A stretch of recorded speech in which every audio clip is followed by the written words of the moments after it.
Ankleshwar JIDC ખાતે આવેલ આદર્શ નિવાસી શાળાના છાત્રોની કોંગ્રેસ નેતા સંદીપ માંગરોલાએ મુલાકાત લીધી। 2 દિવસ અગાઉ અંકલેશ્વર જેઆઈડીસીમાં આવેલ આદર્શ નિવાસી શાળાના વોર્ડન પ્રકાશ ધોરિયાએ આદિવાસી છાત્રોને જાતિ વિષયક અપશબ્દો ઉચ્ચારી ધમકી આપી હોવાના આક્ષેપ સાથે 90 જેટલા છાત્રો ભૂખ હડતાલ ઉપર ઉતરી વિરોધ નોંધાવ્યો। અવારનવાર વોર્ડન પ્રકાશ ધોરિયા બોર્ડની પરીક્ષા માટેની તૈયારી કરતા વિદ્યાર્થીઓને હેરાન પરેશાન કરવા સાથે આદિવાસી ક્યારે નહીં સુધરો કહીને બહારથી માણસો બોલાવીને ધમકી આપતો હોવાના આક્ષેપ કરવામાં આવ્યા। ઉપરાંત સળિયા વડે માર મારતો હોવાના પણ આક્ષેપ કરવામાં આવ્યા।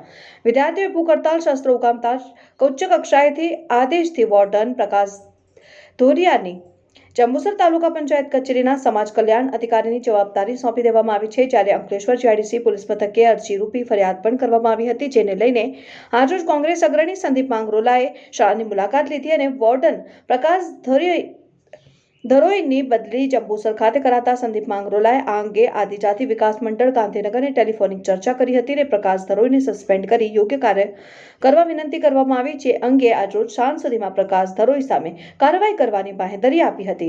જાતિ વિષયક અપમાનજનક ટિપ્પણી કરનાર સામે પગલાં ભરવા જરૂરી છે અને આ બાબત આગામી દિવસોમાં રાજકીય વંટોળ પ્રકાશ ધરોઈ સામે જોવા મળશે તેવા એંધાણ હાલ તો વર્તાઈ રહ્યા છે। Reporter Azhar Pathan, સત્યડે news, Ankleshwar. શુક્રવારે આદર્શ નિવાસી શાળામાં વોર્ડન જે છે પ્રકાશ ધોળિયા વિદ્યાર્થીઓ સ્ટાફની સાથે જે મિસબિહેવિયર હતું, જાતિ વિષયક જે અભદ્ર ભાષામાં એમની ટિપ્પણીઓ હતી અને એના કારણે જે વિવાદ ઊભો થયો એ આજે તપાસ કરવા માટે અહીંયા અમે આવ્યા છીએ। અહીં આવ્યા પછી ઘણી સનસનીખેજ માહિતીઓ બધી ઉપલબ્ધ થઈ છે।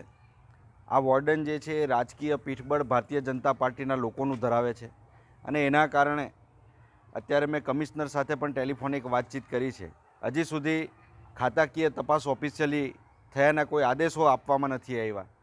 તાત્કાલિક અસરથી એને સસ્પેન્ડ કરી દેવા જોઈએ, પણ એ પણ કરવામાં નથી આવ્યા અને જાણે કે ઇનામ આપ્યું એમ આટલા બધા પ્રોબ્લેમો ઊભા થયા પછી પણ એને આ જ જિલ્લાની અંદર જંબુસર તાલુકા પંચાયત કચેરીની અંદર ડેપ્યુટેશન ઉપર મૂકવામાં આવ્યા છે।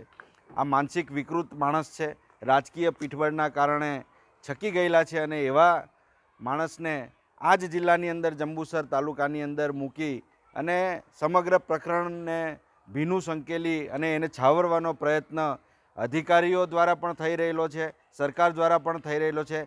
ત્યારે આદિવાસી સમાજના હિત માટે આજે આદર્શ નિવાસી શાળાઓનું જે એક મોડલ છે એ મોડલને ન છાજે એવું વર્તન કરનારાઓને આ રીતે સરકાર છાવરે એ કદાપી ચલાવી નહીં લેવાય અને એના માટે જરૂર પડે તો ભવિષ્યમાં આંદોલન કરવાનું થશે તો પણ કરીશું। અત્યારે કમિશનર શ્રી ગાંધીનગર સાથે પણ મારે વાતચીત થઈ છે અને એમણે મને કીધું છે કે સાંજ સુધીમાં આપને એનું ખાતાકીય તપાસ અને જે કંઈક પગલાં ભરેલા છે એની માહિતી પણ ઉપલબ્ધ કરાવી દઈશું।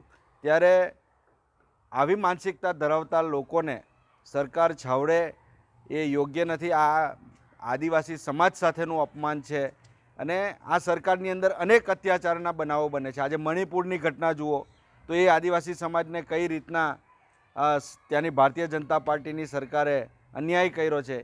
એની જ સાથે સાથે ફૂલવાડીનો બનાવ હોય, જાડેશ્વરમાં વિધવા મહિલાની ઉપરનો અત્યાચાર હોય, આવા તમામ બનાવોની અંદર તંત્ર બિલકુલ નિષ્ક્રિય નીવડેલું છે। જાણીબૂજીને આવા જે બનાવો છે બનાવોની ઉપર ઢાંકપીછોડો કરવાનો પ્રયત્ન કરે છે, ત્યારે કોંગ્રેસ ચૂપ બેસવાની નથી।